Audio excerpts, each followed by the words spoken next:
Que a boa mão de Deus esteja com você. Vamos agora encerrar o nosso estudo sobre o Antigo Testamento. Vamos encerrar falando sobre os livros poéticos. Por quê? Você tem 5 livros poéticos que os judeus chamam de salmos. Os poetas de Deus. Esses poetas de Deus, eles trazem para a gente uma nova Torá.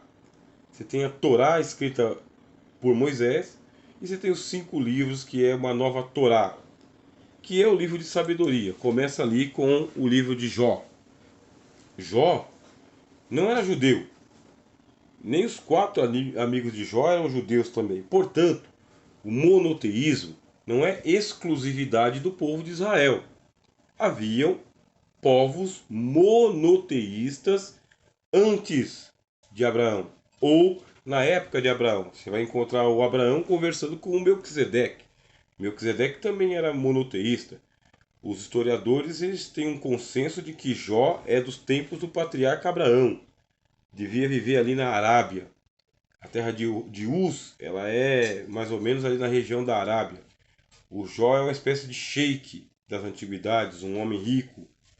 E a calamidade vem sobre ele. O que é o ponto de convergência interessante? O Satanás, que aparece lá no livro dos reis, para poder no livro das crônicas, né? O Satanás ele aparece no livro das crônicas para poder incitar Davi a enumerar os filhos de Israel. Esse Satanás ele aparece aqui para Jó também, no livro de Jó. E ele incita Deus contra o Jó. E o Jó ele vai ter diálogos ali com seus amigos. Diálogos sobre quem? Diálogos sobre a justiça. Os livros de sabedoria são livros que vão investigar a questão da justiça. Por que, que o justo sofre? Aonde que está Deus? Por que, que o mundo é tão caótico assim? É quase que o equivalente à pergunta dos filósofos, só que não são livros de filosofia. Você não pode confundir os livros poéticos da Bíblia com os livros de filosofia. Eles não estão especulando, eles não estão filosofando. Quando a gente fala em inspiração de Deus, é justamente essa liberdade que o Espírito Santo dá de que os escritores façam as suas indagações, as suas perguntas. Feita a pergunta, vem a resposta da Bíblia. O que é que Deus responde? E assim vai o livro de Jó, fazendo as intercalações sobre Deus, sobre a justiça, sobre a piedade, sobre o mundo caótico que nós vivemos, a retribuição do ímpio, a retribuição do justo, o dever que se tem de ter temor a Deus, seja qual for a situação e a circunstância que nós estejamos vivendo, até o dia do encontro direto com Deus, como acontece no livro de Jó. O justo padece, o justo sofre, mas não sofre alienado da sua piedade. O justo sofre na presença de Deus. Aí você vai ter o livro dos Provérbios. O livro dos Provérbios, sendo que a maioria desses provérbios foi composto por Salomão. Se diz que Salomão recebeu a sabedoria excepcional para proferir mais de 3.000 provérbios, dos quais você vai ter aí uma centena deles que está ali no livro de Provérbios, mas como você vê também, Salomão não tem exclusividade sobre a sabedoria, porque você tem outros reis e outros poetas que também têm os seus provérbios colocados ali no livro. E mais uma vez, o que são os provérbios? O próprio livro diz, são enigmas. São palavras dos sábios que servem como chaves para a abertura de segredos. Deus guarda segredos e os segredos ele revela por meio dos seus enigmas. Se você lê o livro de Provérbios não como um livro didático, mas como um livro de sabedoria, uma Torá, você vai encontrar os segredos de Deus, segredos para a prosperidade, para a liberdade, para a saúde, para a riqueza, para uma vida justa, inclusive. Aí você vai ter o livro dos Salmos. O livro dos Salmos, por excelência, é o livro da alma do homem piedoso, da piedade. São os 150 cânticos de Israel que vão acompanhando desde os dias de Moisés até os últimos dias da nação de Israel, enquanto os salmos ainda estavam sendo compostos. Salmos para ser cantados, entoados em todas as situações, de liturgia e que eram escritos pelos salmistas nas situações mais inusitadas da vida. Muitos desses salmos são chamados de salmos messiânicos, quer dizer, são salmos que falam sobre o Messias, salmos que falam sobre a pessoa do Senhor Jesus, salmos que foram entoados pelo Senhor Jesus ou então recitados por Cristo e pelos seus apóstolos, e tratam dos mais diversos temas também. Lembrando que existe um paralelo entre a Torá de Moisés e os livros poéticos. Por fim, você vai ter ali o livro dos Cânticos, né? O livro dos Cânticos e o livro de Eclesiastes. O livro dos Cânticos tem muita controvérsia sobre ele, porque são enigmas sobre a relação íntima entre Deus e o seu povo. Assim como um homem se relaciona intimamente com uma mulher, assim também Deus se relaciona intimamente com cada um dos seus filhos, se relaciona intimamente com o seu povo, mas tem um desencontro. No livro de Cantares tem um desencontro entre o Salomão e a Sulamita, e tem um desencontro entre Deus e o seu povo também. Às vezes tem intimidade e às vezes eles têm discussões, divergências. Até que você vai para o livro de Eclesiastes, que é o grande questionamento das razões da vida, da validade da vida e coisas assim. Estamos passando por cima, tá bem? Para que você tenha uma ideia mais panorâmica sobre a Bíblia no Antigo Testamento. Os 12 profetas menores, tá bem? São chamados de profetas menores por quê? Porque eles escreveram um pouco menos do que os profetas maiores. Os livros dos profetas maiores são maiores mesmo. Isaías, Jeremias, Ezequiel e Daniel são livros muito extensos, enquanto que os profetas menores, eles escrevem as suas profecias mais rapidamente, dá para ser lido com mais rapidez. Existem aqueles profetas que eles são antes do cativeiro babilônico e aqueles que são pós-exílicos. Todos eles são profetas nacionalistas. Os profetas menores são nacionalistas, com exceção do profeta Jonas. Mas os outros são todos profetas nacionalistas, eles estão em busca de trazer profecia para a restauração de Israel, para a conversão de Israel, para a mudança de comportamento, mas todos eles vaticinaram o quê? Que Israel não ia se converter, que Israel seria punido e, consequentemente, lançado para o cativeiro, mas depois Deus traria o seu povo de volta à terra. Assim, você faz essa leitura extraordinária dos escritos dos profetas e dos poetas, e você pede a Deus o quê? Você pede iluminação. Primeiro, para ficar bem marcado aí, tem que ter uma revelação. A profecia não é produzida por vontade humana. Segundo, tem que ter uma inspiração. O profeta tem que colocar no papel o que Deus inspirar a ele. Terceiro, tem que ter uma iluminação. Se você não tiver iluminação, você não entende as profecias. O Antigo Testamento é considerado um livro selado. E por que selado? Porque ele é a sombra do Novo Testamento. Só quando chega no Novo Testamento, com a descida do Espírito Santo, com a pregação do Evangelho, com a revelação de Jesus Cristo, aí a gente começa a ter uma compreensão melhor sobre o que Moisés escreveu, o que Isaías escreveu, o que Jeremias escreveu. É uma saga, sabe? O que você tem ali é uma saga. Você vai pegar uma história como a história de Sansão, por exemplo. Sansão, o Espírito de Deus está sobre ele. Aí você pensa, mas por que o Espírito de Deus está sobre Sansão, sendo que Sansão ele é ungido para matar? Ele é uma máquina de matar. É porque você está no Antigo Testamento, ali é a antiga aliança.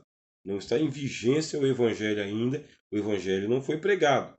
Existe uma ética do Antigo Testamento. E nessa ética do Antigo Testamento, Jeová é o Deus de Israel. Israel, nação. E Israel, nação, que vai ser responsável em trazer ainda o Evangelho ao mundo. Por isso, você não pode ler o Antigo Testamento com a ética do apóstolo Paulo, do apóstolo João. Por quê? Porque ainda o Cristo não veio. Tem uma confusão. Sabe que teve um, um cristão chamado Marcion, e esse Marcion ele deu origem a uma heresia chamada marcionismo. em que eles falam que no Antigo Testamento Deus é mau e não é o Deus de Jesus Cristo. O Deus dos judeus não é o Deus de Jesus Cristo. Essa aí é uma heresia chamada marcionismo. Justamente por quê? Porque lá no Antigo Testamento, Deus ele está atuando com Israel como nação, em disputa política e hegemônica com as outras nações. É a ética do Antigo Testamento. Ainda você está no tempo do sacrifício de animais. Você ainda está no tempo em que os profetas, se ele não entregar o oráculo, ele é morto. Ele é obrigado a entregar o oráculo, senão acontece que nem aconteceu com Jonas. Jonas paga com a vida por não haver cumprido a missão. Aí Deus precisa fazer um milagre para que Jonas retome o seu ministério. Chegue o Novo Testamento, isso aqui vai mudar. O Cristo veio e o Cristo mudou a dispensação. Você está lá nas páginas do Antigo Testamento, você vai ter uma teologia veterotestamentária. Teologia da alma, teologia do espírito, teologia do corpo. Quando você pega o Antigo Testamento e você lê sem o Novo Testamento, aí você vai para um rudimentarismo teológico. Lá a alma morre, e morre mesmo. Não é que morre um sono da alma, morre mesmo, morre igual o corpo. Fica em extinção completa. Quem é que vai corrigir isso para nós? Quem vai corrigir é o Novo Testamento. O Novo Testamento vai falar que a alma ela prevalece sobre a morte. Quer dizer que ela continua vivendo depois da morte física.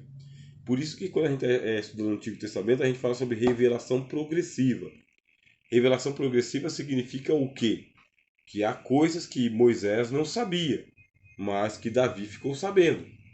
Agora, a distância entre Moisés e Davi é uma distância gigantesca. Gigantesca. Passa-se aí questão de quase 500 anos entre um e outro. Portanto, a gente vai trabalhar com a revelação chamada revelação progressiva. Coisas que Moisés não sabia com clareza, mas Davi ficou sabendo com um pouco mais de clareza. Mas depois de Davi tem os profetas. E mesmo os profetas, um não sabe exatamente com exatidão o que significa. O apóstolo Pedro fala que eles indagavam acerca dos sofrimentos de Cristo.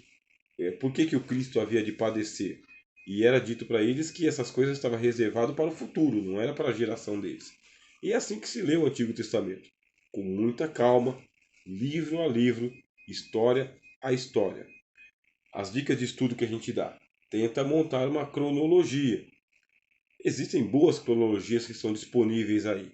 A internet, graças a Deus e também a dedicação de muitos estudiosos, a internet vai colocar nas suas mãos aí boas cronologias, onde você vai saber quando que aconteceu o cativeiro babilônico, quando aconteceu o cativeiro assírio, quais eram os profetas que estavam em evidência naquele tempo, quais eram os reis que estavam em evidência. Quando você vai para a cultura em volta, quais eram as nações que estavam em hegemonia, em liderança, quais que estavam em decadência, o que estava acontecendo em outras partes do mundo. Tudo isso aí para que você possa ter uma melhor compreensão. Exemplo, quando chega ali no século VIII antes de Cristo, no mundo está acontecendo uma revolução cultural. O século VIII é o século das grandes revoluções culturais. Na China, na, na América Central, entre os maias, os incas, os astecas, no mundo babilônico e entre os israelitas. Isso aí no século VIII. É a moralização do mundo. Então, quando você vai estudar um pouquinho mais a história secular, você vai ficando impressionado, que é um chamado espírito da época, o surgimento da filosofia, como que a filosofia ela pode ajudar na compreensão de muitos textos. Há textos que são obscuros, há textos que são de difícil compreensão. Aí você vai ter que ter toda a paciência dos séculos para poder assim estudar a exegese, a hermenêutica, que é uma proposta do curso de teologia. A Bíblia, na sua totalidade, a gente vai passar agora para o período chamado período interbíblico. O que acontece? Depois que o cânon do Antigo Testamento se fechou, aí entrou-se um período chamado período interbíblico. Por que é chamado de período interbíblico? Porque Deus não levantou mais profetas escritores. Acabou. Acabou o tempo dos profetas. Só com João Batista, lá no Novo Testamento, é que você vai ter a palavra de profecia. E o que é que aconteceu nos 400 anos de silêncio de Deus? Bom, nesses 400 anos de silêncio, a nação de Israel se consolidou como sendo uma nação monoteísta. Eles abandonaram formalmente a adoração a outros deuses. E por que eu falo formalmente? Porque os judeus se espalharam pelo mundo inteiro. E os judeus levaram consigo uma cultura babilônica, uma cultura mística, e assim o judaísmo ele é muito místico.